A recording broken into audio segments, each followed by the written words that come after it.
بسم اللہ الرحمن الرحیم۔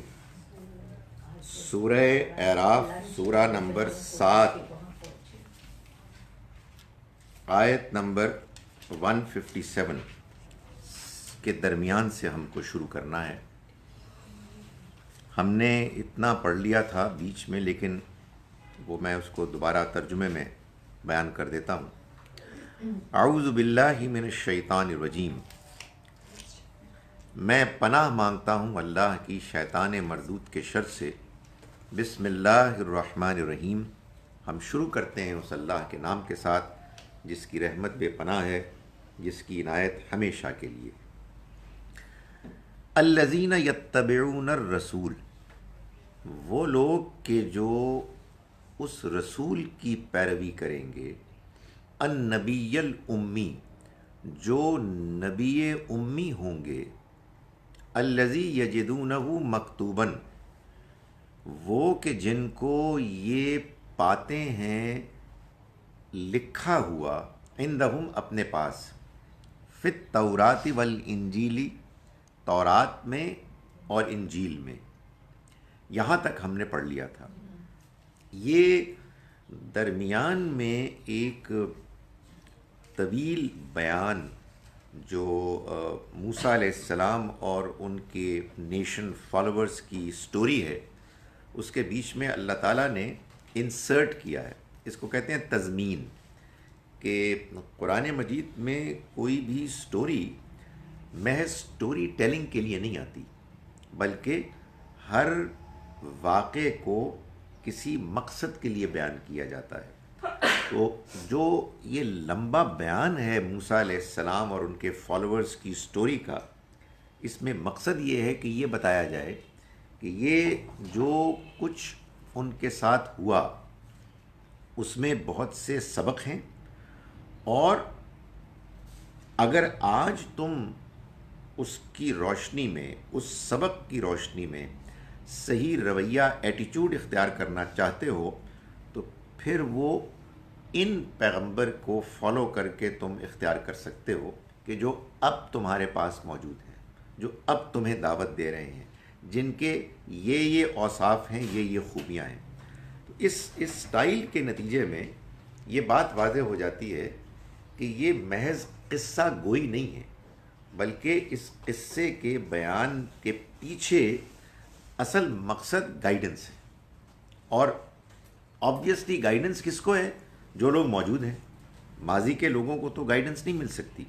تو یہاں یہ وہ بیان ہو رہا ہے درمیان میں کہ یہ جو اللہ تعالیٰ نے فرمایا کہ میں اپنی رحمت کو لکھ دوں گا خاص طور پر ان لوگوں کے لیے کہ جو تقوی اختیار کرتے ہیں، جو زکوٰۃ دیتے ہیں اور جو ہماری آیات پر ایمان لاتے ہیں، میں نے یہ ان کے لیے لکھ دیا ہے۔ اب اس سٹوری کے بیان کے درمیان میں اللہ تعالیٰ نے اس طرف رخ کیا اور یہ بتایا کہ یہ کون لوگ ہیں آج؟ یہ وہ لوگ ہیں کہ جو ان نبی کو فالو کرتے ہیں۔ یہ وہ نبی ہیں کہ جو امی ہیں، جن کا بیان، جن کے بارے میں انفارمیشن ان کی بکس میں موجود ہے، لکھی ہوئی۔ یہاں تک ہم نے پڑھ لیا تھا۔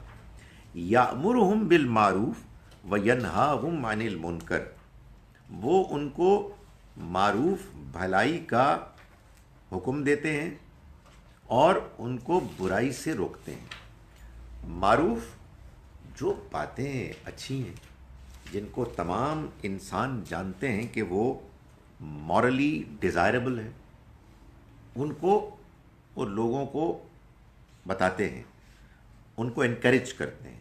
یہ امر جو ہے یہ لازماً حکم کے لیے نہیں آتا، مشورہ کرنا، دینا، انکریج کرنا، یہ سب اس میں شامل ہیں۔ تو یہ اللہ کے پیغمبر لوگوں کو معروف پر انکریج کرتے ہیں، وَيَنْهَاهُمْ عَنِ الْمُنْكَرِ، اور انہیں منکر سے، برائی سے، غیر اخلاقی باتوں سے روکتے ہیں۔ یہ قرآن مجید میں اللہ تعالیٰ اچھے اہل ایمان کی بھی خوبی بیان کرتا ہے ایسے، اور اللہ کے پیغمبر جو ان کو اللہ کا پیغام دینے والے ہیں ان کے بارے میں بھی یہی بتاتا ہے۔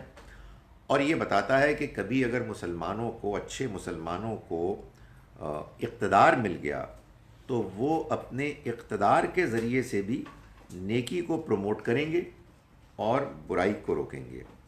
اس کی وجہ یہ ہے کہ اصل میں انسان بڑا کمزور ہے، انسان کمپنی سے، ماحول سے بہت متاثر ہوتا ہے۔ آپ ایک ایسی صحبت میں صبح و شام رہتے ہیں جہاں بری باتیں ہو رہی ہیں، اچھی باتوں کا مذاق اڑایا جا رہا ہے، تو ہو نہ ہو آپ اس سے متاثر ہوں گے۔ اور اگر آپ ایسے ماحول میں جیتے ہیں کہ جہاں اچھائی نمایاں ہے، اس کو پروموٹ کیا جا رہا ہے اور برائی کو ڈسکریج کیا جا رہا ہے، تو آپ اس ماحول سے متاثر ہوں گے۔ تو اللہ تعالیٰ اپنے پیغمبروں کے ذریعے سے بھی، ان کے ماننے والوں کے ذریعے سے بھی اس ماحول کو پروموٹ کرتا ہے۔ فرمایا وَيُحِلُّ لَهُمُ الطَّيِّبَاتِ، اور یہ حلال کرتے ہیں ان کے لیے پاکیزہ چیزوں کو۔ پاکیزہ چیزیں یعنی کھانے پینے کی جو پاکیزہ چیزیں ہیں۔ یہ اصل میں یہودیوں کے اس رویے پر ایک طرح سے ایک انڈائریکٹ ریفرنس ہے کہ جو بعض پاکیزہ چیزوں کو حرام کر رہے تھے، خواہ انہوں نے اپنی شریعت میں بعض پاکیزہ صاف ستھری چیزوں کو حرام کر دیا تھا۔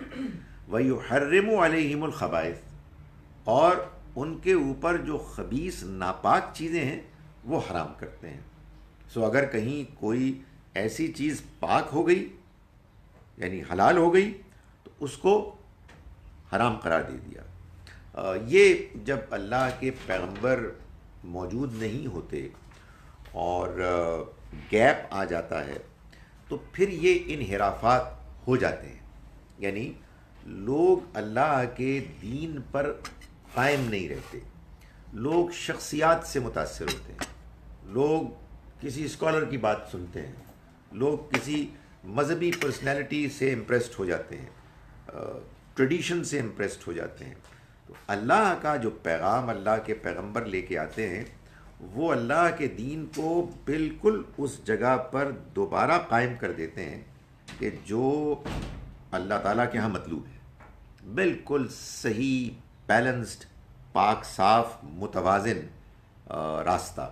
تو اسی کو بیان کر رہا ہے اللہ تعالیٰ کہ یہ جو پیغمبر ان کے درمیان اب موجود ہیں، نبی اکرم صلی اللہ علیہ وسلم، یہ کھانے پینے کی چیزوں میں جو چیزیں پاکیزہ ہیں ان کو حلال قرار دے رہے ہیں، اور جو چیزیں ناپاک ہیں ان کو حرام قرار دے رہے ہیں۔ وَيَضَعُ عَنْهُمْ، اور وہ ان سے ہٹاتے ہیں، اِسْرَهُمْ، ان کے بوجھ، والاغلال، اور ان کے طوق، بندشیں، کانت علیہم، جن پر وہ، جو ان پر پڑی ہوئی تھی، جن سے کہ وہ دو چار تھے۔ یہ کیا چیزیں ہیں؟ یہ خواہ کی پابندیاں۔ خدا کا دین ایک آسان دین ہے، یقیناً وہ برائی اور برائی کی طرف جانے والے راستے سے روکتا ہے اور وہ اچھائی کو پروموٹ کرتا ہے، مگر اللہ نے اس دنیا کو انسانوں کے لیے پیدا کیا ہے۔ اس دنیا کی خوبصورتیاں، خوش نمائیاں وہ اس نے بندوں کے لیے بنائی ہیں۔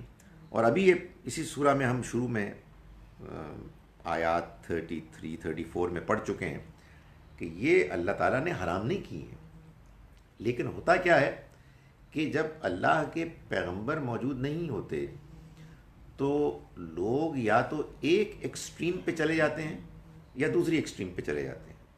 یا تو معلوم ہوتا ہے کہ ہر جائز ناجائز جائز ہے، کوئی پابندیاں نہیں، ہمارا دین بہت فلیکسیبل ہے، سبھی کچھ جائز ہے، یہ بھی ایک ایکسٹریم ہے۔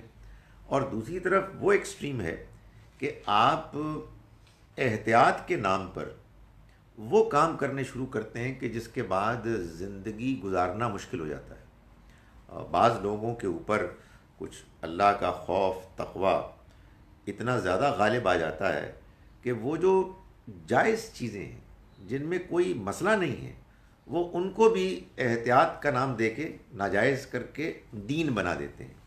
تو نبی اکرم صلی اللہ علیہ وسلم نے ان تمام بوجھوں کو ہٹایا۔ جو معلوم ہوتا ہے کہ بعض اہل کتاب کے اندر موجود تھا، یہود کے اندر بھی اور نصارہ کے اندر بھی، ایسے ایسے ایکسٹریم فارمز آف ریلیجیوسٹی جو بالکل انورکیبل ہے۔ یہ ایک بالکل حقیقت ہے کہ اگر انسان یہ دیکھے کہ دین کے نام پر کچھ ایسے کام ہو رہے ہیں کہ جن کو ایک آدمی نارمل عام آدمی کامن مین یہ سوچے یار دس از امپاسبل، یار اس سے زندگی نہیں گزر سکتی ہے، ہاؤ از اٹ پاسبل، تو یہ معلوم ہوگا کہ وہ دین نہیں ہے، وہ دین کے معاملے میں حد درجے احتیاط اور پھر اس میں دیندار لوگوں کو بلائنڈلی فالو کرنا اس کے نتیجے میں پیدا ہوتی ہے۔ تو آپ غور کیجئے کہ نبی صلی اللہ علیہ وسلم کے فیچرز آپ کے آنے سے پہلے آپ کی جو خوبیاں بیان ہوئی تھیں ان میں سے ایک خوبی یہ بھی تھی کہ آپ جب تشریف لائیں گے تو مذہب دین کے نام پر جو بوجھ جو بندشیں لوگوں کے اوپر مسلط ہوں گی آپ ان کو لوگوں کو اس سے نجات دیں گے، ہٹا دیں گے، اور وہ صاف ستھرا پاک صاف دین پیش کریں گے کہ جو نیچرل ہے، جو ورکیبل ہے، جس میں کوئی گندگی نہیں ہے، اور وہاں نیکی کے نام پر کوئی ایسی پابندی بھی نہیں ہے کہ جس کے بعد معلوم ہو کہ دنیا ہی الٹ پلٹ ہو گئی۔ فرمایا کہ فَالَّذِينَ آمَنُوا بِهِ، چنانچہ وہ لوگ کہ جو ان پر ایمان لائے، وَعَزَّرُوهُ، اور جنہوں نے ان کی عزت کی، وَنَصَرُوهُ، اور ان کی مدد کی، وَاتَّبَعُوا النُّورَ الَّذِي أُنزِلَ مَعَهُ، اور پیروی کی اس نور روشنی کی کہ جو ان کے ساتھ اترا نازل ہوا، اولئک هم المفلحون، یہی لوگ ہیں کہ جو فلاح پانے والے ہیں۔ یعنی نبی صلی اللہ علیہ وسلم کے بارے میں ان کے اوصاف بیان کرنے کے بعد اب جو آپ کے ساتھی آپ کے زمانے کے لوگ تھے ان کو یہ انکریج کیا گیا کہ جب یہ بات واضح ہو چکی ہے کہ یہ اللہ کے پیغمبر ہیں تو پھر سب سے پہلے تو یہ کہ ان کو مانو، یعنی ان پر ایمان لاؤ۔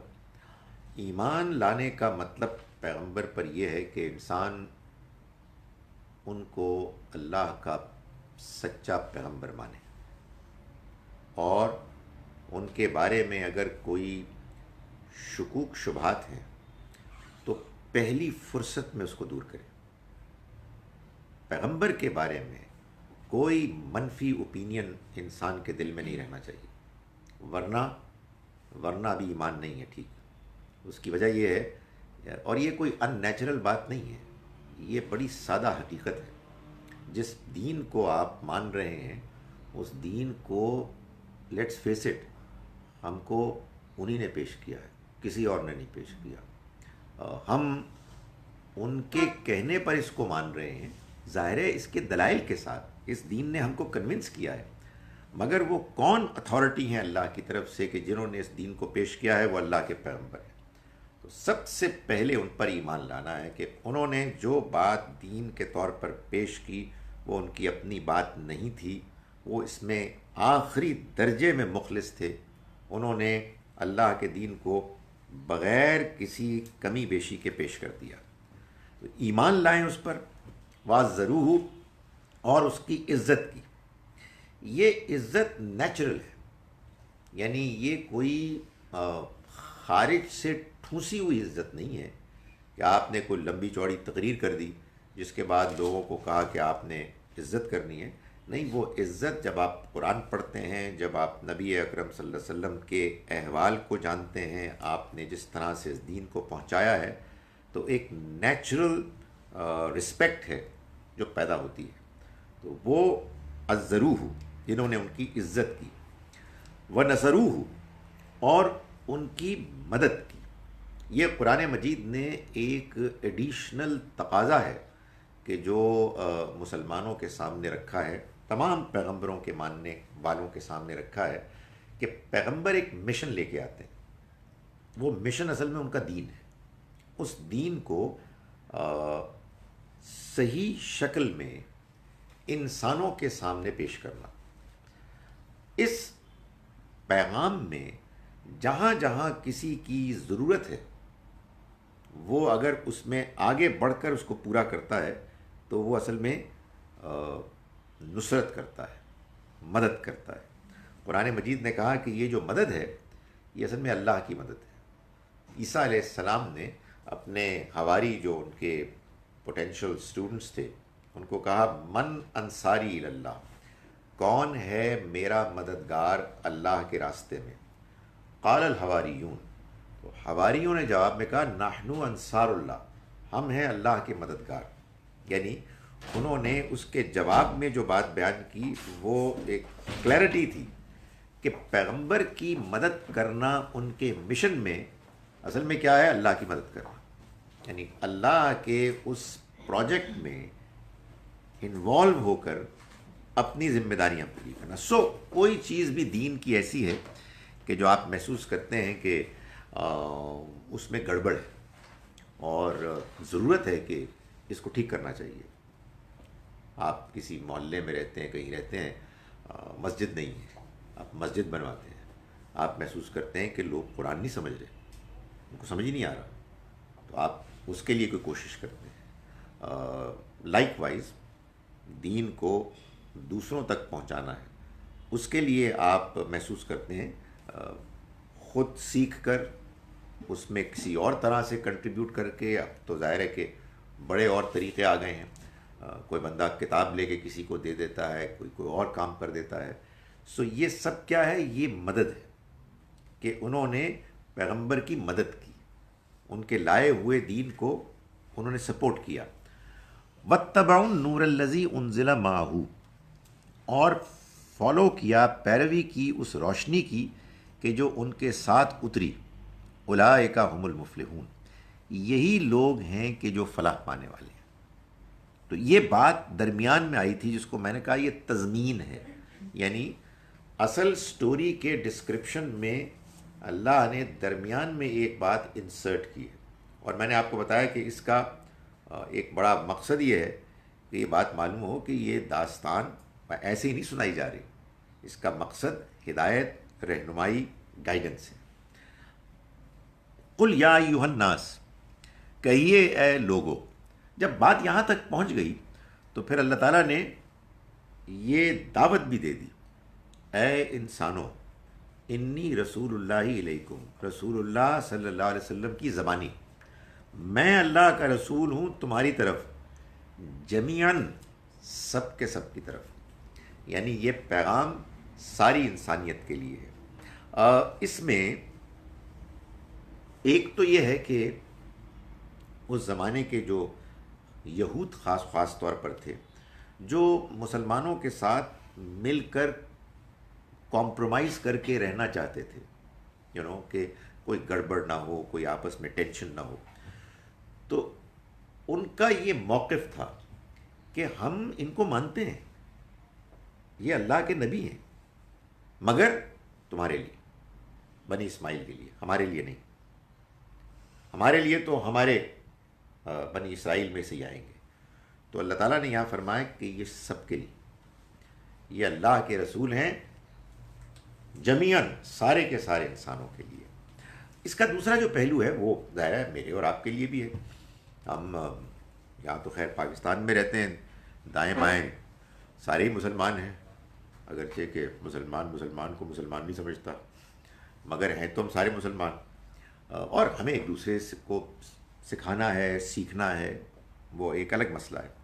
مگر جب کبھی بھی ہم غیر مسلموں سے ملیں تو at the back of our mind یہ لازماً ہونا چاہیے کہ میرا جو دین ہے، میرے پاس پیغام، nothing to be proud about, کوئی ایروگنس کی بات نہیں ہے، یہ سب کے لیے ہے۔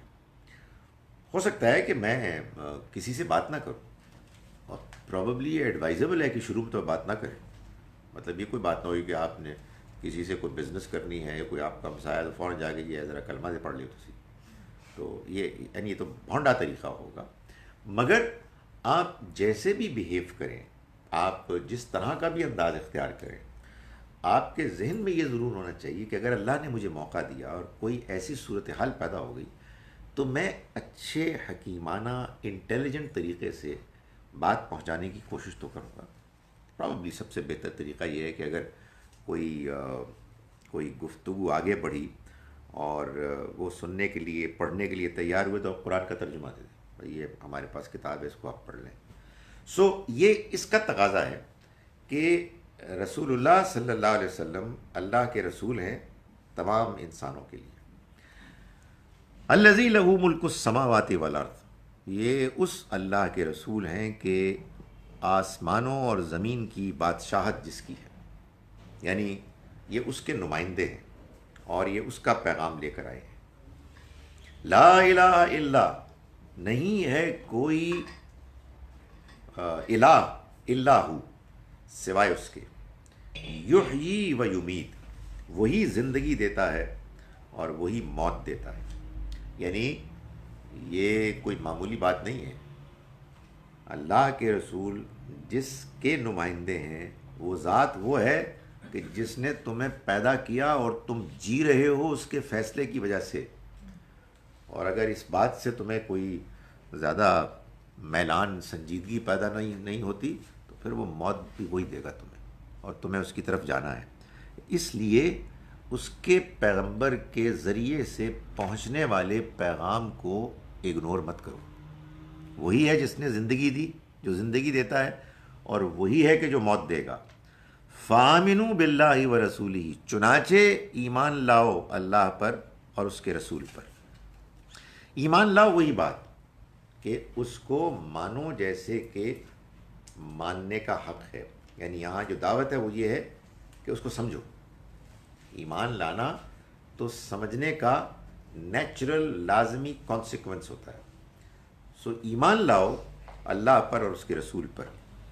ہمارے ہاں یہ عام طور پر ایمان لاؤ کا مطلب یہ سمجھا جاتا ہے کہ پڑھو کلمہ.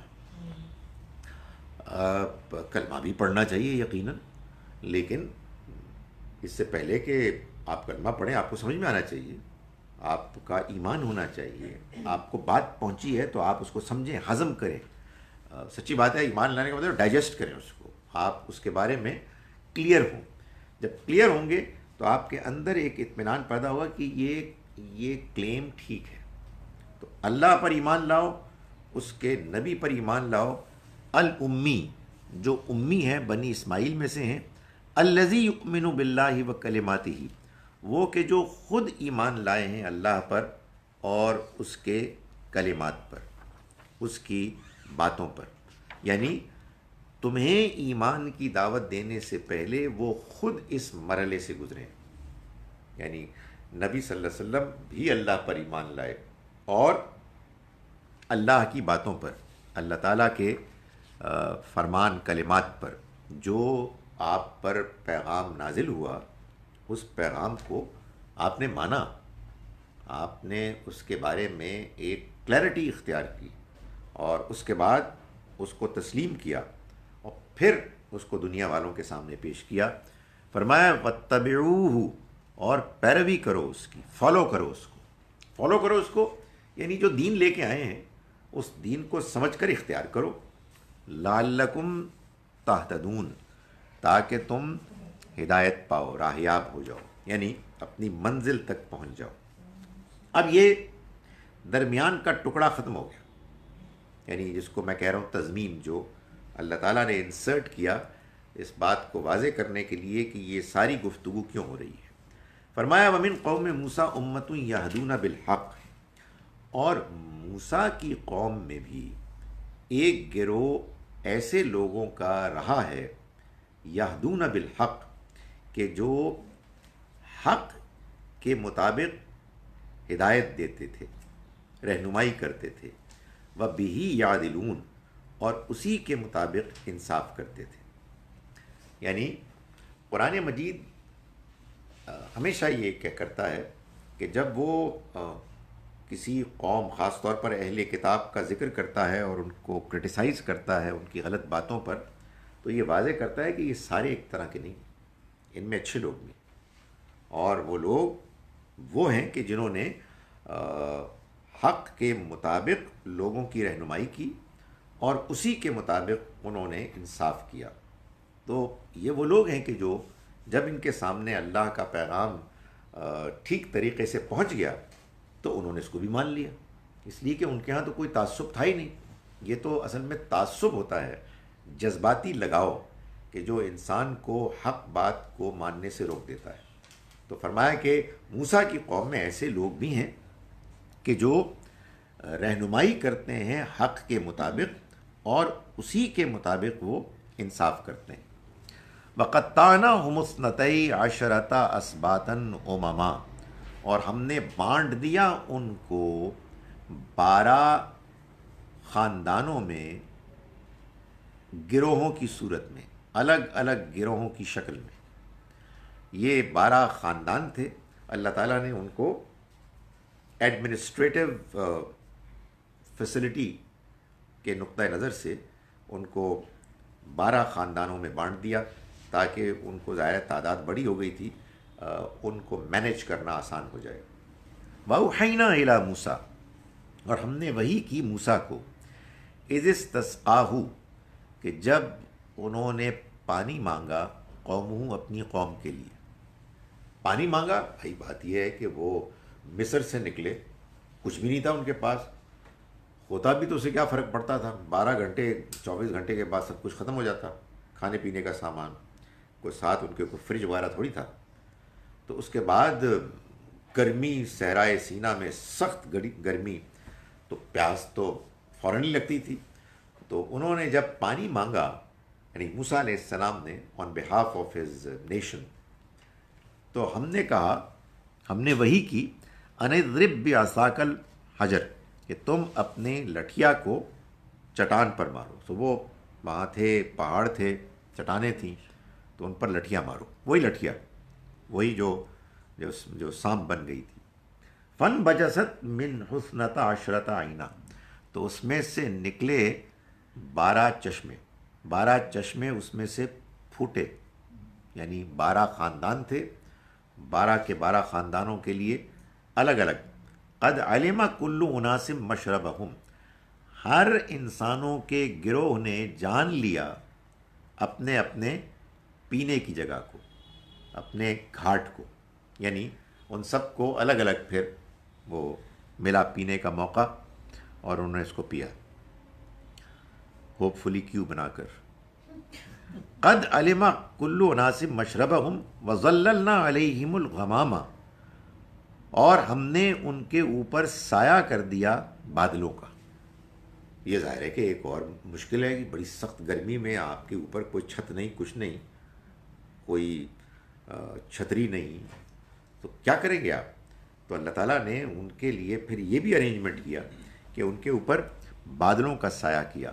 وَأَنزَلْنَا عَلَيْهِمُ الْمَنَّ وَالسَّلْوَىٰ، اور ہم نے نازل کیا، اتارا ان کے اوپر من و سلوہ۔ اس کی ڈسکرپشن پہلے بھی آ چکی ہے سورہ بقرہ میں۔ من ان کو ناشتے میں ملتا تھا صبح کے وقت، جیسے وہ شبنم کے موتی ہیں، وہ ان کی طرح کے دانے تھے، اور وہ سورج نکلنے پر پگھل جاتے، تو اس سے پہلے ان کو وہ پکڑتے اور ان کو کھا لیتے۔ اسی طرح سے سلوہ، یہ شام کے وقت، شام کے کھانے کے لیے یہ بٹیروں کی طرح کے پرندے تھے، جو ایسے آتے کہ بیٹھ جاتے اور آرام سے ان کو پکڑ لیا جاتا۔ تو یہ اللہ نے ان کے لیے اس سفر میں، کہ جو صحرا میں وہ کر رہے تھے، بے یار و مددگار، اللہ نے خاص طور پر اہتمام کیا۔ کلوا من طیبات ما رزقناکم،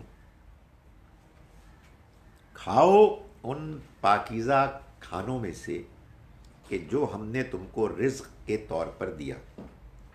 یہ کیا ہے؟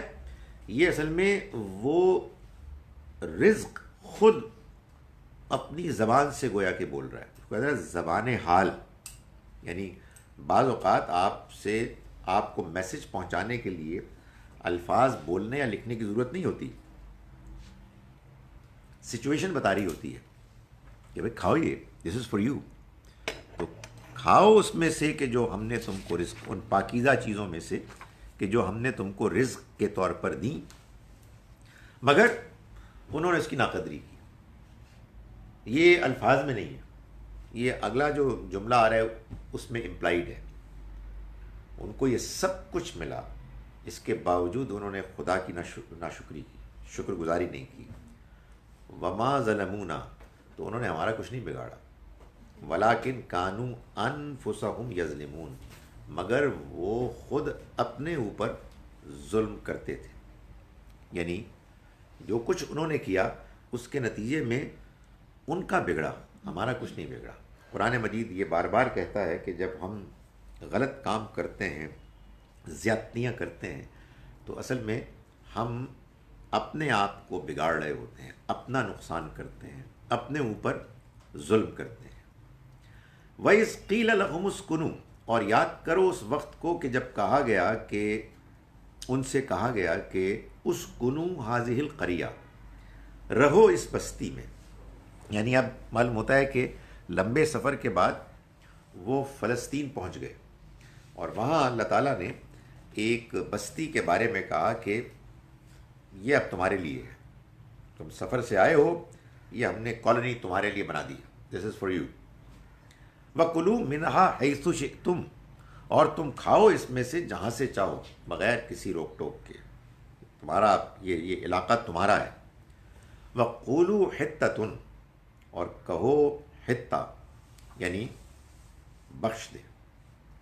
یہ حطہ لفظ ہے، یعنی حطتن حطتن بولتے جاؤ، یعنی بخشش بخشش، اللہ معاف کر دے معاف کر دے. ظاہر ہے خدا تعالیٰ کی طرف سے غیر معمولی ان کے لیے انعام تھا جو اس نے ارینج کیا، اور اس میں جو لوگ موجود تھے ان سے اس سفر ہی میں بہت سی غلطیاں ہوئی تھیں.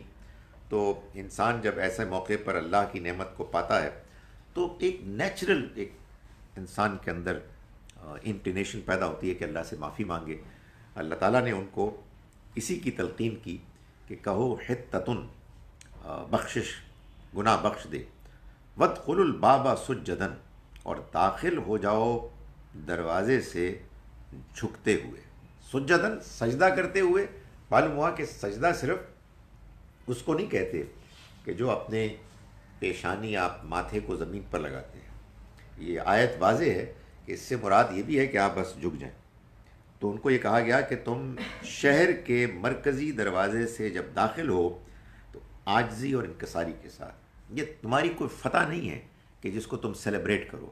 ویسے بھی اللہ کا بندہ جب اس کو کوئی کامیابی ہوتی ہے تو سیلیبریشن سے زیادہ شکر گزاری اور اللہ کے آگے جھکنا، یہ رویہ ہونا چاہیے، تاکہ اس بات کا اعتراف ہو کہ ہم نے کچھ نہیں کیا، یہ اللہ کی مہربانی ہے سرتسر کہ جس کے نتیجے میں یہ ہمارے سامنے اللہ کا انعام آ رہا ہے. نغفر لکم خطیاتکم، اس کا نتیجہ نکلے گا کہ ہم تمہاری خطاؤں کو معاف کر دیں گے. سنزید المحسنین، اور ہم اچھا رویہ اختیار کرنے والوں کو مزید بھی دیں گے. یعنی یہ تو ہم نے جو کچھ دیا یہ تو ابتدا ہے، جو اپنے ایٹیچیوڈ کو ٹھیک رکھے گا اس کو ہم مزید بھی دیں گے. فبدل الذین ظلموا منہم قولا غیر الذی قیل لہم، مگر ہوا کیا، تو بدل دیا ان لوگوں نے جنہوں نے ظلم کیا ان میں سے ایک ایسے قول سے، ایک ایسی سٹیٹمنٹ بات سے، غیر الذی قیل لہم، جو اس سے مختلف تھی کہ جو ان کو بتائی گئی تھی. یعنی بجائے اس کے کہ وہ حتتن بولتے، اپنی شرارت سے اس میں انہوں نے کچھ اور ہنتا یا روٹی یا اس طرح کا کوئی لفظ بولنا شروع کر دیا، اس لیے کہ وہ نان سیریس تھے. فارسلنا علیہم رجزن، تو ہم نے مسلط کر دیا ان کے اوپر عذاب، من السماء، آسمان سے، بما کانوا یظلمون، اس وجہ سے کہ جو وہ ظلم کرتے تھے. چلیں جی، میں ان آیات کا ایک مرتبہ پھر ترجمہ کر رہا ہوں جو ہم نے آج پڑھی. آیت نمبر 157 سے ہم نے آج کا سبق شروع کیا. بسم اللہ الرحمن الرحیم. الذین یتبعون الرسول النبی الامی، وہ لوگ ہیں کہ جو اللہ کی رحمت سے فائدہ پائیں گے، کہ جو پیروی کریں گے اس رسول نبی امی کی، الذی یجدونہ مکتوبا، جن کو وہ پاتے ہیں لکھا ہوا، عندہم اپنے ہاں، فی التوراۃ والانجیل، تورات اور انجیل میں، یأمرہم بالمعروف، وہ ان کو بھلائی کا حکم مشورہ دیتے ہیں، وَيَنْهَاهُمْ عَنِ الْمُنْكَرِ اور ان کو برائی سے روکتے ہیں، وَيُحِلُّ لَهُمْ اور ان کے لیے حلال کرتے ہیں الطیبات پاکیزہ چیزوں کو، پاکیزہ کھانوں کو، وَيُحَرِّمُ عَلَيْهِمُ الْخَبَائِث اور وہ حرام قرار دیتے ہیں ان کے لیے ناپاک چیزوں کو، وَيَضَعُ عَنْهُمْ اور وہ ہٹا رہے ہیں ان سے اسرہم ان کے بوجھ، والاغلال اور ان کی بندشیں، التی کانت علیہم جن پر کہ وہ پڑے ہوئے تھے، جو ان پر رہی ہیں، فالذین آمنوا بہ پھر وہ لوگ کہ جو ایمان لائے ان پر، وعزروہ جنہوں نے ان کی عزت کی، ونصروہ اور ان کی مدد کی، واتبعوا النور اور پیروی کی اس روشنی کی، الذی انزل معہ کہ جو ان کے ساتھ نازل ہوئی، اولئک هم المفلحون یہی لوگ ہیں کہ جو فلاح پانے والے ہیں۔ قل یا ایھا الناس آپ کہہ دیجئے اے لوگو، انی رسول اللہ الیکم میں اللہ کا رسول ہوں تمہاری طرف، جمیعاً سب کے سب کی طرف، الذی لہ ملک السماوات والارض اس اللہ کا کہ آسمانوں اور زمین کی بادشاہت جس کی ہے، لا الہ الا ہو نہیں ہے کوئی معبود سوائے اس کے، یحیی و یمیت وہی زندگی دیتا ہے وہی موت دیتا ہے، فآمنوا باللہ و رسولہ تو ایمان لاؤ اللہ پر اور اس کے رسول پر، النبی الامی وہ کہ جو نبی امی ہیں، الذی یؤمن باللہ وہ کہ جو ایمان لاتے ہیں اللہ پر، وکلماتہ اور اس کی باتوں پر، واتبعوہ اور پیروی کرو اس کی، لعلکم تہتدون تاکہ تم منزل پالو راہ یاب ہو جاؤ، ومن قوم موسیٰ اور موسیٰ کی قوم میں امتیں یہدون بالحق ایسے لوگ بھی ہیں کہ جو حق کے مطابق ہدایت دیتے ہیں، رہنمائی کرتے ہیں، وبہ یعدلون اور اسی کی بنیاد پر انصاف کرتے ہیں، وقطعناہم اور ہم نے بانٹ دیا ان کو، اثنتئی عشرۃ 12 اسباطً امما 12 گروہوں میں، خاندانوں میں، الگ الگ گروہوں کی شکل میں، وأوحینا الی موسیٰ اور ہم نے وحی کی موسیٰ کی طرف کہ اذ استسقاہ جب اس نے پانی مانگا، قومہ اپنی جب پانی مانگا اس سے، معاف کی جب پانی مانگا اس سے اس کی قوم نے، ان اضرب بعصاک الحجر کہ تم مارو اپنی لٹھیا کو پتھر چٹان پر، فن بجست من حسنۃ عشرۃ عینا تو پھوٹ نکلے اس میں سے 12 چشمے، قد علم کل اناس مشربہم ہر گروہ نے اپنے پینے کی جگہ کو جان لیا، وظللنا علیہم الغمام اور ہم نے ان کے اوپر سایہ کیا بادلوں کا، وانزلنا علیہم المن والسلوی اور ہم نے اتارا ان کے اوپر من و سلوہ، کلوا من طیبات ما رزقناکم کھاؤ ان پاکیزہ چیزوں میں سے کہ جو ہم نے تم کو رزق کے طور پر دیں، وما ظلمونا اور انہوں نے ہمارا کچھ نہیں بگاڑا، ولیکن کانوا انفسہم یظلمون مگر وہ خود اپنی جانوں پر ظلم کرتے رہے، وَإِذْ قِيلَ لَهُمْ اور یاد کرو کہ جب کہا گیا ان سے، اسکنوا هذه القریہ رہو تم اس بستی میں، وَكُلُوا مِنْهَا حَيْثُ شِئْتُمْ اور کھاؤ اس میں سے جہاں سے چاہو، وَقُولُوا حِطَّةٌ اور کہو بخشش بخشش، وَادْخُلُوا الْبَابَ سُجَّدًا اور داخل ہو جاؤ دروازے سے جھکتے ہوئے، سجدہ کرتے ہوئے، نغفر لکم خطیاتکم میں معاف کر دوں گا تمہارے لیے تمہاری خطاؤں کو، سنزید المحسنین اور ہم مزید بہترین عمل کرنے والوں کو اور بھی دیں گے، فبدل الذین ظلموا تو کیا ہوا کہ بدل دیا ان لوگوں نے کہ جنہوں نے ظلم کیا، منہم ان میں سے، قولا غیر الذی قیل لہم اس بات کو ایک ایسی بات سے کہ جو ان سے نہیں کہی گئی تھی، فارسلنا علیہم رجزا من السماء تو ہم نے نازل کیا ان کے اوپر عذاب آسمان سے، بما کانوا یظلمون، اس وجہ سے کہ جو وہ ظلم کرتے رہے تھے. اقول قولی ھذا واستغفر اللہ لی.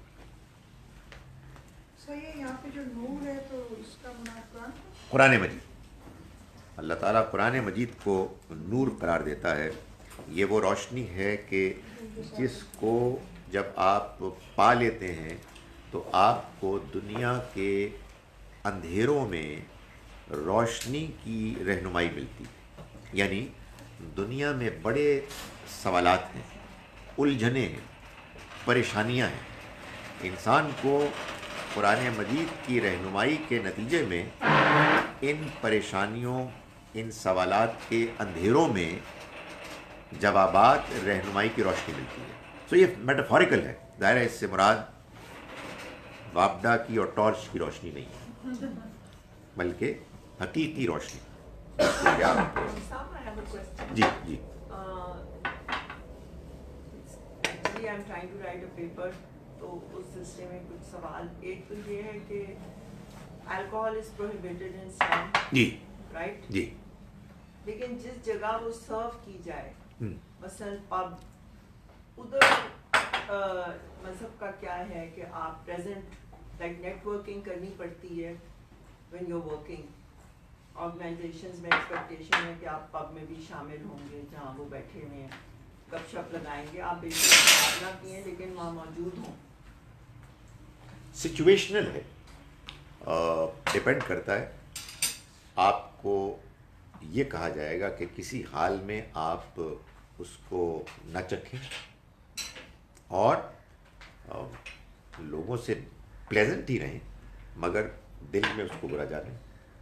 اور کبھی موقع ملے اس وقت تو بحث کرنا بیکار ہے. کبھی موقع ملے تو ان کو سمجھائیں اور ان کے لیے دعا کریں. ظاہر ہے کہ یہ وہ چیزیں ہیں کہ جو ویری کرتی ہیں فرام سچویشن ٹو سچویشن. بعض اوقات بعض لوگ بہت اچھے ہوتے ہیں مگر پینے پلانے میں ان کو کوئی پرابلم نہیں ہوتی. ظاہر ہے کہ ایسا نہیں ہے کہ آپ ان کو چھوڑ دیں، آپ ان سے بات چیت کریں. جزاک اللہ. اور کبھی موقع ملے تو ان کو سمجھیں، لیکن ایسی انٹرمنگلنگ نہ ہو کہ جس کے نتیجے میں معلوم ہو کہ وہ تو نہیں چھوڑ رہے مگر آپ نے بھی کچھ شوق فرمانا شروع کر دیا. یہ نہ ہو. No, there's an emotional cost for these people who are in the pub. G But لیکن وہ ہونا نہیں چاہتے وہاں، لیکن وہ مجبوراً ہیں کیونکہ جاب کی ریکوائرمنٹ ہے. جی جی جی تو وہ تو منع نہیں ہے. نہیں، دیکھیں میں آپ کو یہ بتاؤں، ہر دین کا اچھا حکم انسان کی فطرت کے مطابق ہے. اچھا میں نے اس لیے ایڈ کیا کہ دین کا ہر حکم اچھا ہے، لیکن ہم اس کو بعض اوقات بھونڈا بنا دیتے ہیں اپنے غلط رویے کی وجہ سے. تو وہ اگر آپ ٹھیک طریقے سے کریں گے تو وہ خود ایک خاموش دعوت بن جائے. یعنی یہ بات کہ یہ ایک بری چیز ہے یہ جانتے ہیں لوگ. وہ میں ابھی کہیں بتا رہا تھا، آپ لوگوں نے بھی دیکھی ہوگی وہ کلپ جو ٹونی بلیئر کی سالی کی کلپ ہے نا، اس میں وہ بڑی انٹرسٹنگ اس نے بات بتائی کہ جب میں نے اپنی بچیوں کو، چھوٹی بچیاں تھیں، اس لپٹی بھی تھیں، ان کو میں نے بتایا کہ میں مسلمان ہونے والی ہوں، تو انہوں نے مجھ سے 3 باتیں کی، 3 کویسچنس. پہلا کویسچن تو یہ تھا کہ are you going to stay or mom? تو وہ کہا ہاں وائی ناٹ. دوسرا انہوں نے یہ پوچھا کہ کیا are you still going to consume alcohol? تو کہا نہیں میں چھوڑ دوں. یہ بڑی بات ہے، بچوں نے پوچھا اور بڑی خوش ہوئی وہ. اور تیسرا سوال یہ پوچھا کہ آپ اسی طرح کا بیہودہ لباس پہنتی رہیں گی جو ہمارے اسکول میں آتی ہیں اور ہم کو آپ کو دیکھ کے شرمندگی ہوتی ہے؟ انہوں نے نہیں میں چھوڑ دوں. تو بڑی بات ہے اس معاشرے میں رہنے والی وہ بچیاں وہ اپنی ماں کو یہ کہہ رہی ہے جی کہ یہ جو آپ مسلمان ہو رہی ہیں اس کے نتیجے میں چینجز آئیں گی، ان کا یہ آ جائیں گی. تو پھر انہوں نے کہا کہ ہو رہا زبردست.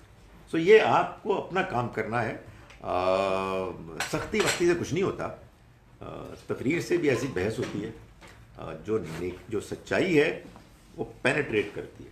تو بس آپ اپنے آپ کو دور رکھیں اور کبھی موقع ملے آئی مین اگر بندہ کوئی سوال پوچھے یا ادروائز کریٹ این اپرچونٹی تو اپنی بات پہنچائیں. لیکن آنیسٹلی یہ بھی بات کیا ہے, ہمیں تو بات دعوت سے پہنچانی چاہیے ایمان کی.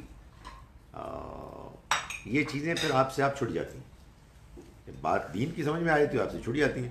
آپ بات یہ شادماں سے شروع کریں گے, وہ شخص کے جو صبح 2 گلاس پیتا ہے, شام کو 2 گلاس پیتا ہے, آپ دین کی بات اس سے شراب چھوڑنے سے کریں گے تو کہے گا جی کہ آئندہ آپ پلیز میرے گھر نہ آیا کریں, آپ جائیں مسجد میں اور اللہ اللہ کریں, آپ کو مبارک. سو ایک وزڈم ہوتی ہے بات کو پیش کرنے. دوسرا question child last time was جی کہ یہ کتے کا کہاں سے ہے کہ یہ ناجائز ناپاک ہے, ناپاک ہے, مطلب نماز جہاں پھر رہا ادھر نہیں پڑھ سکتے یا دیکھیں وہ پاس آ جائے. ہمارے ہاں ہوا یہ ہے کہ ایک تو دین بیان ہوا ہے پورے اوتھینٹک طریقے سے قرآن میں, اور دین کے بعض ایکسپیکٹیشنز پریکٹیکل لائف میں ریچولز وغیرہ وہ قرآن ہی کی طرح اوتھینٹک سنت میں. یہی دونوں ہمارے دین کی پلر سورسز ہیں. اللہ تعالیٰ نے انہی کو اصل میں محفوظ کیا ہے ایسے کہ ان کے بارے میں کوئی شبہ ہی نہیں ہے. یہ پہلے دن سے, پہلی نسل سے اب تک ویسے ہی منوان چلے آ رہے ہیں. مگر ایک تیسری سورس, بڑی نیچرل سورس بھی وجود میں آ گئی جس کو حدیث کہتے ہیں.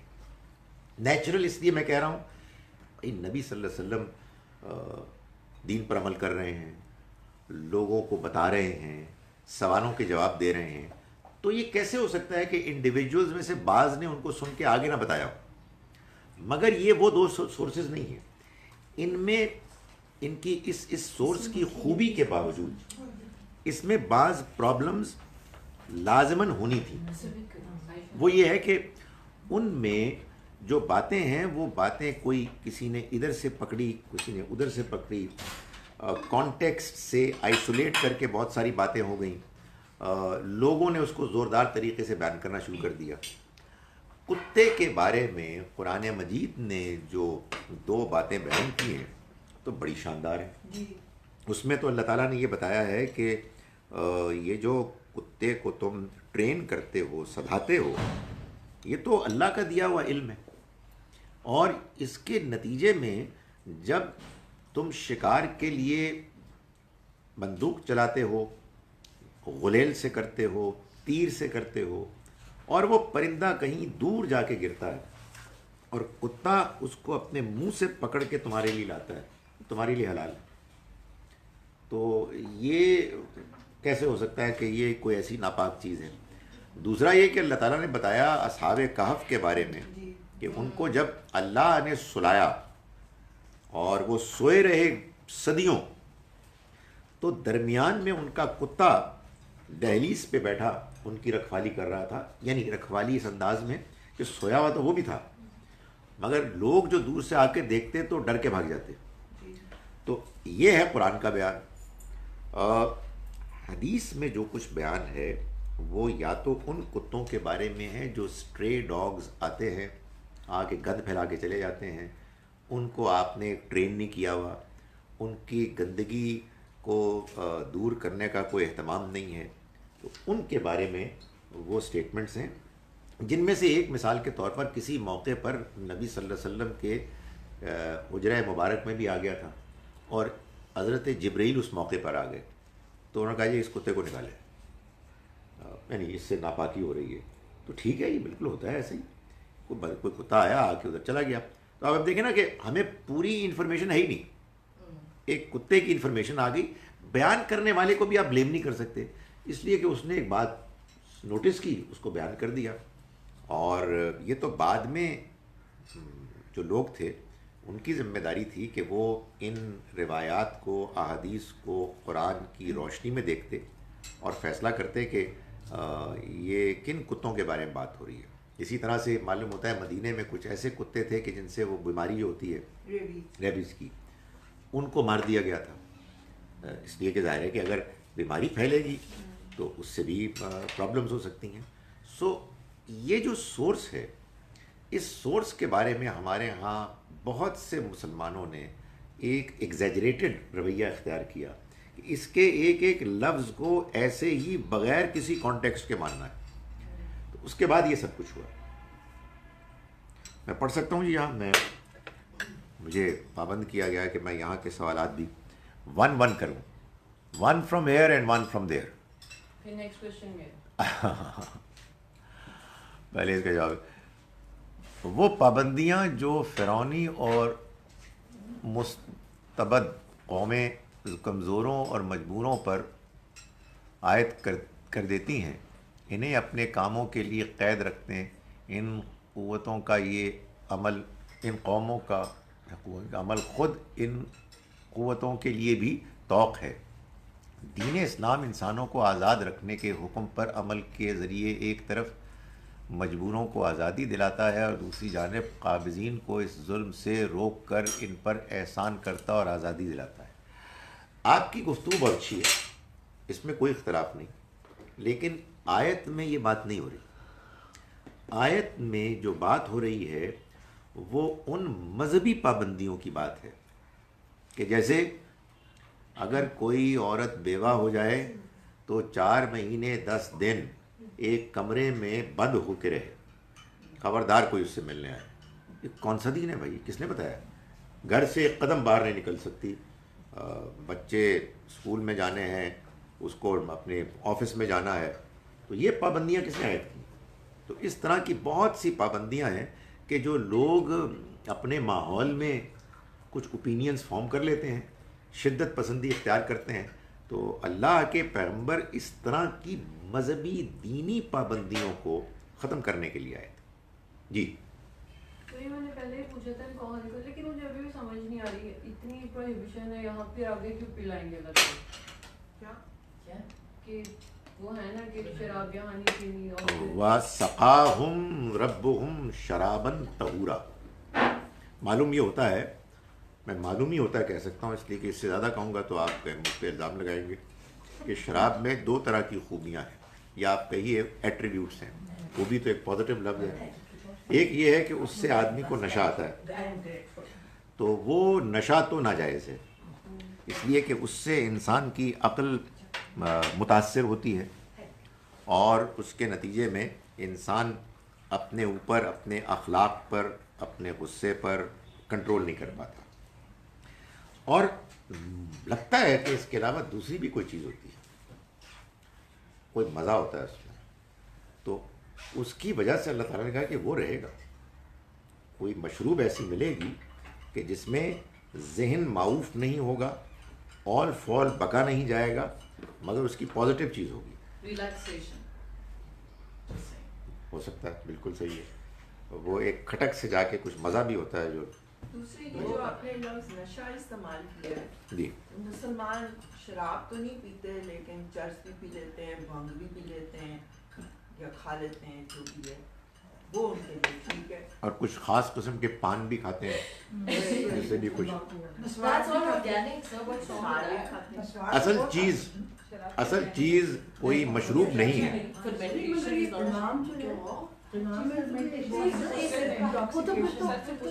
دو چیزیں ہیں، ایک ہے ایڈکشن اور ایک ہے نشہ.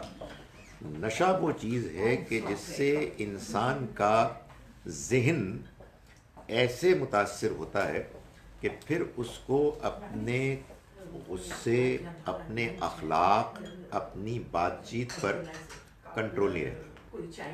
یہ اگر آپ زیادہ تعداد میں پئیں تو بہت زیادہ ہوتا ہے، ذرا کم میں پئیں تو کم ہوتا ہے، بہت کم میں پئیں تو شاید نہیں ہوتا. لیکن اصول یہ ہے کہ جو چیز بڑی مقدار میں اپنے مفاسد کی وجہ سے ناجائز ہے، وہ چھوٹی مقدار میں بھی ناجائز ہے. اس لیے کہ پھر ایک نیا سوال پیدا ہوا کہ کم کیا ہے اور زیادہ کیا ہے، اور اس کا کوئی جواب نہیں دے سکتا سوائے اللہ تعالیٰ کے، اور اللہ تعالیٰ نے کوئی جواب نہیں دیا. دیکھیں بات یہ ہے کہ آپ خود نہیں، وہ تو شراب میں بھی کہتے ہیں کہ میڈیسنل ویلیوز ہیں، لیکن اصل چیز یہ ہے کہ کوئی چیز اگر اپنے اندر، جیسے کہ قرآن میں بیان ہوا ہے باقاعدہ کہ شراب اور جوئے کے سوسائٹی کو فائدے تھے، اسی وجہ سے لوگوں نے سوال پوچھا، یسألونک عن الخمر والمیسر، یہ آپ سے شراب اور جوئے کے بارے میں پوچھتے ہیں.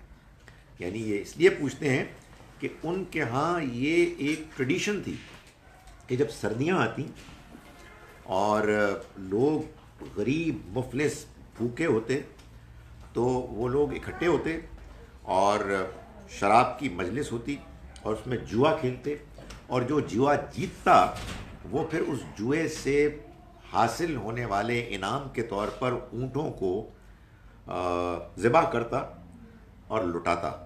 اور غریب لوگ اکٹھے ہوتے کہ بڑی زبردست ایک ہو رہی ہے مجلس، ہو رہی ہے، ابھی ہمیں کھانے کو ملے گا.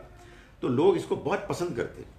تو لوگوں نے کہا جی کہ یہ تو لگتا ہے اس دین کا موڈ یہ ہے کہ شراب جوئے کو ختم کر دیں گے، تو پھر اس کا کیا بنے گا؟ تو اللہ تعالیٰ نے فرمایا کہ یہ شراب اور جوئے کے بارے میں پوچھتے ہیں، ان کو یہ بتا دو کہ اس میں بڑا گناہ بھی ہے اور لوگوں کے لیے کچھ فائدہ بھی ہے، مگر اس کا گناہ اس کے فائدے سے زیادہ ہے. تو اس سے وہ ساری چیزیں کور ہو جاتی ہیں. اب مجھے آپ ابھی ٹھہرے ادھر سے. اسلام کو کی معاشرتی تعلیمات پر اپنے عمل کر کے دکھانے سے اچھے سے پرومیننٹ ہو جانا نظر آنے لگتا ہے. ٹھیک ہے جی، اچھی بات ہے، آئی ایگری. یعنی انسان اگر اچھے انداز میں اختیار کرے دین کو، بیلنسڈ انداز میں، سخت انداز میں کریں گے لوگ بھاگ جائیں گے. تو کہیں یار یہ ہمارے لیے نہیں، یہ پتہ نہیں کس طرح کا دین ہے، یہ کیسے اس پر عمل کرتے ہیں، زندگی ناممکن ہو گئی ہے، کسی سے ملنا ملانا ہی نہیں ہے. تو آپ دین کے اس متوازن انداز کو اختیار کریں کہ جو دین نے بتایا ہے، تو لوگ یقیناً اٹریکٹ ہوں گے. جی سر، وہ جو ایک تھی کہ if you have servants in the house G and they're Christians and the Christians are, I mean, they're the most honest, کبھی کوئی غلط کام یہ کبھی نہیں. Is it incumbent on us کہ ہم ان کو کبھی کچھ کہیں کہ جی about Islam, or is it, or do we only lead by example and say کہ بس اچھی طرح ٹریٹ کرو, maybe someday they will ask. I mean, I have a لیکن ہمارے گھروں میں جو نان مسلمس کام کرتے ہیں، گھروں میں کیا دفاتر میں بھی ہمارے کولیگز ہوتے ہیں وغیرہ وغیرہ، ہمارے ذہن میں یہ ہونا چاہیے کہ یہ پیغام جو ہمارا ہے یہ سب کے لیے ہے. یعنی وہ جو فلسفہ ہے جی سب اپنے اپنی جگہ خوش، تم عیسائی ہو، ہم مسلمان ہیں، کوئی یہودی ہیں، آؤ سب مل جل کر رہے ہیں، ناٹ اے بیڈ آئیڈیا. مگر پھر بھائی اس کا کیا بنا کہ یہ پوری دنیا کے لیے ہے. تو میں یہ کہتا ہوں کوئی ہارڈ اینڈ فاسٹ رول نہیں ہے، میں کوئی آپ کو لگا بندہ کوئی پروگرام نہیں دے رہا. ان سم کارنر آف یور ہارٹ آپ کے اندر دیر شوڈ بی ڈیزائر کہ یار موقع ملے نا تو I let her know, I let this مین نو. کیسے کب ہو سکتا ہے اللہ تعالیٰ موقع پرووائڈ کر دیا، آپ دعا کریں. اور میں اس بات کو بھی نہیں روکوں گا کہ کبھی ایسی بیٹھ کے بات گپ شپ کریں کہ تمہیں پتہ ہے. میں تو سمجھتا ہوں کہ عیسائیوں کے ساتھ یا مسیحیوں کے ساتھ مجھے مطلب ڈانٹ پڑ گئی کہ تم عیسائی کہتے ہو. میں نے کہا یار کیا حرج ہے. تو مجھے بتایا گیا کہ جو کرسچنز ہیں وہ اپنے لیے یہ لفظ پسند نہیں کرتے. تو اللہ کا یہ حکم ہے کہ اگر کوئی گروہ ہے کہ جو اپنے لیے کوئی لفظ پسند نہ کرے، جیسے ہم اپنے لیے محمدن نہیں پسند کریں گے مسلمان، تو ہم دوسروں کے بارے میں ایسے ہی کریں. اس اصول کی بہت بڑی خلاف ورزی ہوتی ہے جب ہم قادیانی کہتے ہیں. اینی وے، تو مسیحیوں کے معاملے میں تو بڑے نیچرل سادہ ایک بات ہے کہ ان سے کہیں کہ جی مسیح علیہ السلام ہمارے بھی رسول تھے، بن باپ کے پیدا ہوئے تھے. مریم علیہ السلام ایک کنواری تھی، ان کو معجزات ملے. صرف ہم آپ کو یہ بتا رہے ہیں کہ جن کو آپ مانتے ہیں انہی کا یہ کہنا ہے کہ بعد میں بھی ایک نبی آئیں گے اور تم ان کو مانو. اگر تمہیں بات یہ سمجھ میں نہ آئے نہ مانو. لیکن سوچو کہ اگر یہ بات صحیح ہے کہ مسیح علیہ السلام کو ماننے کا یہ تقاضا ہے کہ تم محمد صلی اللہ علیہ وسلم کو بھی مانو، تو غور کر لو. اگر تحقیق کرنے غور کرنے کے باوجود بات سمجھ میں نہ آئے، نو پرابلم، لیکن یہ پیغام تو جانا چاہیے. میرا تو آنیسٹلی بہت جی چاہتا ہے کہ کسی یہودیوں سے کچھ سے ملاقات ہو، جو مرضی کریں، وہ برا بھلا کہیں، ان کو یہ بتایا جائے کہ دیکھو ہمارا یہ موقف ہے اور ہم اس کو ایسے ایکسپلین کرتے ہیں. تو بس ہمیں بات پہنچانی ہے. سر ویسے ان کو معلوم ہے یہ سچ ہے کہ ایک پیغمبر نے آنا، آپ نے، لیکن اس کے باوجود آپ کو کیسے پتا؟ کیونکہ میں ڈسکس تو آپ کو چند لوگوں کا معلوم ہے نا. نہیں، جو وہ کہتے ہیں ہمیں پتہ ہے، لیکن کیونکہ ہمارے بعضات اس پہ جاتے ہیں تو ہم بھی یہ بس چند لوگ ہیں، مطلب سب کے بارے میں، اور یہ بات کہ ان کے سامنے حقیقت ایسے واضح ہو جائے کہ ان کے لیے نہ ماننا ایک جرم بن جائے، یہ کہاں ہوا ہے؟ اب وہ کہتے ہیں یہ کہتے ہیں، وہ یہ کہتے ہیں، ہم یہ کہتے ہیں. یعنی اس طرح کی بات ہے کہ مسلمانوں کا یہ دعویٰ ہے، ہمارا یہ دعویٰ ہے. ہم اپنے اس دعوے کو ایسے پیش کریں کہ ان کے لیے اس کو سننا ایک ضرورت بن جائے. ورنہ اصل میں ہم نے کیا کیا ہوا ہے، ہم نے سوچا ہوا ہے کہ یہ سارے جہنم میں جائیں گے اس لیے کہ ان کو پتہ ہے. کیا پتہ ہے، کتنا پتہ ہے، یہ تو اللہ ہی فیصلہ کرے گا. اس لیے میرا خیال ہے کہ جتنا ایک ہمارے لیے ممکن ہے ہم کو ان کو دعوت دینی چاہیے اچھے طریقے سے. لیکن پہلے خود بھی تو ہم مسلمان بن جائیں. جی دعوت ہم نے کیا دینی؟ نہیں، یہ تو بات بالکل صحیح ہے، لیکن یہ بھی بات ایک بیلنسڈ ہونی چاہیے کہ بھئی بات یہ ہے کہ وہ ہم خود کیا بن جائیں، ہم خود کتنے پرفیکٹ ہو جائیں. ہمیں اپنی اصلاح الگ سے جاری رکھنی چاہیے، اور جب کبھی موقع ملے تو دوسروں کو بات الگ سے بیان کرنی چاہیے. سر if you make a role model yourself تو وہ لوگ تو خود دیکھیں گے. نہیں، لیکن ہم کوئی اللہ کے رسول تو نہیں بن سکتے، ہم زیادہ سے زیادہ اچھے انسان ہی بنیں گے. اچھے انسان ہی بن گے. اس میں یہ نہیں کہہ رہا کہ لازماً آپ بات کریں، مگر بات کرنے کو روکنا ٹھیک نہیں ہے. میرا خیال ہے کہ یہ ویری کرے گا from situation to situation, from person to person. کچھ لوگ آپ کے بہت قریب ہوتے ہیں، کچھ لوگ خود بحث کرنا شروع کر دیتے ہیں. جس بات سے میں مطمئن نہیں ہوں وہ یہ ہے کہ جی ان کے لیے ان کا دین، ہمارے لیے ہمارا دین. وہ اس پر مطمئن نہیں. یہ دین سارے انسانوں کے لیے ہے. میرے ایمان کا تقاضا ہے کہ میں جس غیر مسلم سے بھی ملوں میرے دل میں ایک خواہش ضرور ہے، کاش کہ وہ اس کو جان لے، ورنہ یہ بات ادھوری ہے. اب میں یہاں پڑھ سر صرف 157 جہاں سے سٹارٹ کیا تھا، تھوڑا سا وہ مجھے اگر پاسبل ہے تو ایکسپلین کریں. یعنی جہاں سے ہم نے سٹارٹ کیا تھا وہ یہ تھا کہ اللہ تعالیٰ یہ فرما رہے ہیں کہ یہ جو ہم نے پیچھے بیان کیا ہے کہ اللہ کی رحمت سے وہ لوگ فائدہ اٹھائیں گے کہ جن میں یہ خوبیاں ہوں گی، وہ آخرت کو مانتے ہوں گے، زکوٰۃ ادا کرتے ہوں گے، وغیرہ وغیرہ. اس کے بعد فرمایا کہ ان اوصاف کے لوگ آج، یعنی جب قرآن نازل ہو رہا ہے، وہ ہیں کہ جو ان پیغمبر پر ایمان لائیں. یعنی آج اس اللہ کے وعدے کا مستحق بننا اگر ہے تمہیں، تو پھر تمہیں ان کو ماننا ضروری ہے. یوں دعوت دی ہے. An adopted child cannot get inheritance. So can the parents gift whatever they want in their will? ہاں، will میں ان کو دیا سکتا ہے.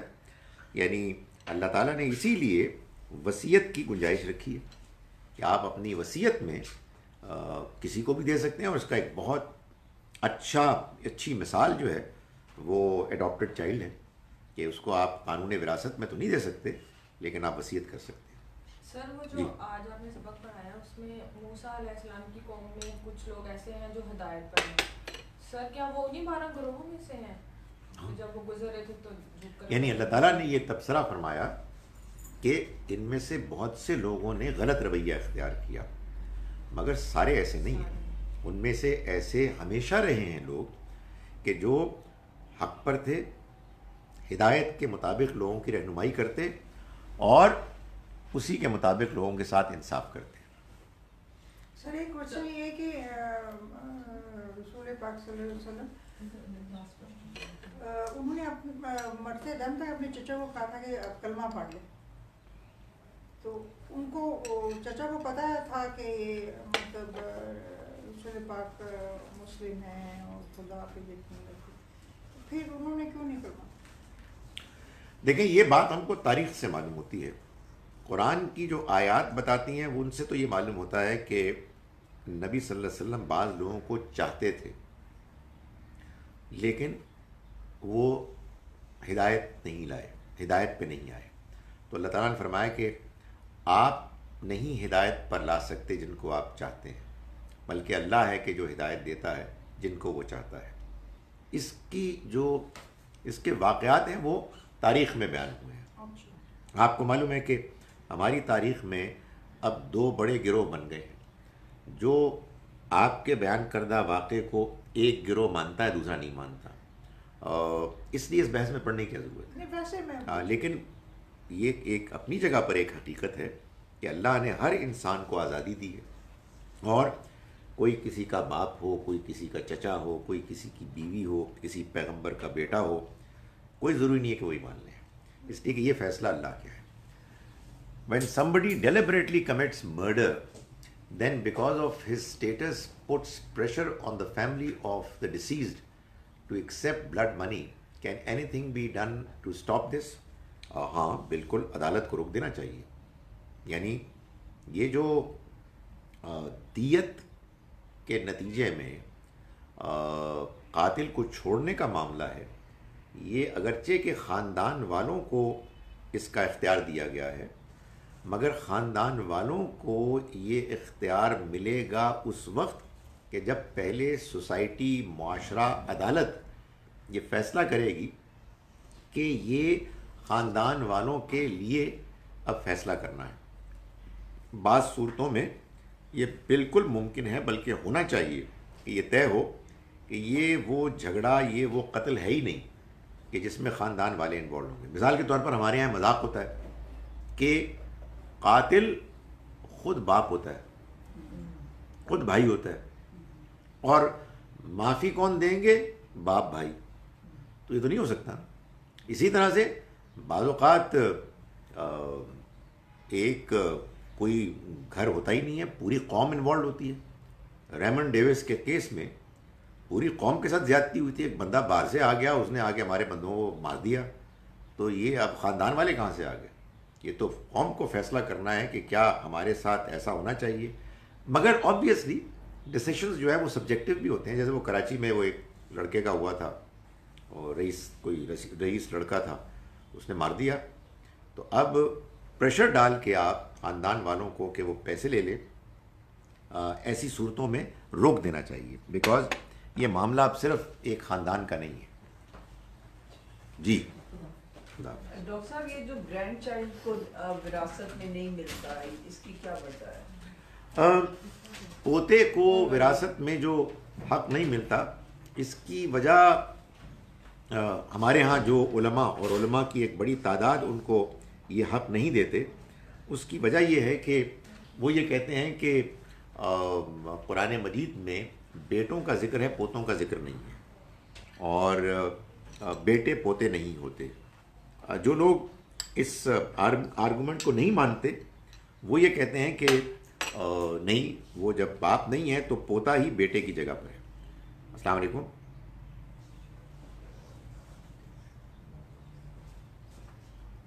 جی اچھا, بس میں آ گیا. I'm coming. چلے جی, مطلب کہ وراثت میں پوتے کو ملنا چاہیے. یعنی ایک پوائنٹ آف ویو یہ ہے, اور میں اسی کو صحیح سمجھتا ہوں. Thank you. السلام علیکم ورحمۃ اللہ وبرکاتہ.